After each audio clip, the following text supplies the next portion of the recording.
નમસ્કાર, જ્ઞાન સાધના અને એનએમએમએસ માં આ પ્રકારે ચોરસ પૂછાતા હોય છે. એક આકૃતિ આપેલી હોય છે, એમાં ઘણા બધા ચોરસ હોય છે, તો તમારે ચોરસ ગણવાના હોય છે. અહીંયાથી તમે જોઈ શકો છો કે ઘણા બધા ચોરસ છે. આપણે ગણીએ એક આખું ચોરસ, ત્યારબાદ 1 2 3 4 5 6 7 8 9 એક આખું ચોરસ અને આ 9 એટલે ટોટલ 10, ત્યારબાદ આ 11, આ 12, આ 13 અને આ 14. આ રીતે તમે 14 ની ગણતરી કરો છો.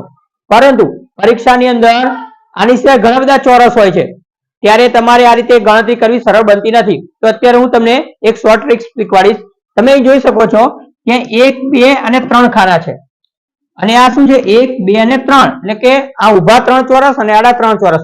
તો આપણે 3 ગુણ્યા 3 કરીશું. ત્યારબાદ હવે ગુણાકારમાં આપણે એક એક ઘટાડતા જઈશું. જેમ કે 3 છે તો અહીં શું કરીશું 2 ગુણ્યા 2. ત્યારબાદ હજુ એક ઘટાડીશું આમાં, એટલે શું કરીશું 1 ગુણ્યા 1. અહીંયા આપણે ગુણાકાર કરીશું 3 3 દુ 6 3 તરી 9. ત્યારબાદ 2 2 દુ 4 અને 1 1 1. આ ત્રણેયનો ગુણાકાર સરવાળો કરીશું એટલે કેટલો જવાબ આવશે 14. આમ આ આકૃતિની અંદર ટોટલ 14 ચોરસ છે. બાળકો, હવે આપણે ચોરસનો અભ્યાસ કરીએ. આગળની જે ટ્રીક શીખવાડી તે ટ્રીક અહીંયા ઉપયોગ કરવાની છે.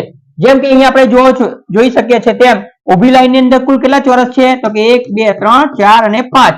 એ જ રીતે આડી લાઈનમાં કેટલા ચોરસ છે? તો કે 1 2 3 4 અને 5. એટલે આપણે 5 ગુણ્યા 5 કરીશું.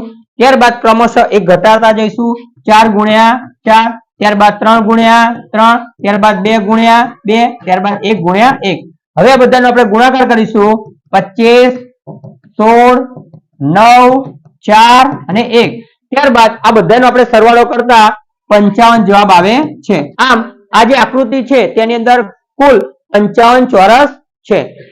જ્ઞાન સાધના અને એનએમએમએસ ની આવી જાણકારી મેળવવા માટે મારી આ ચેનલ જોતા રહેજો. થેન્ક્સ.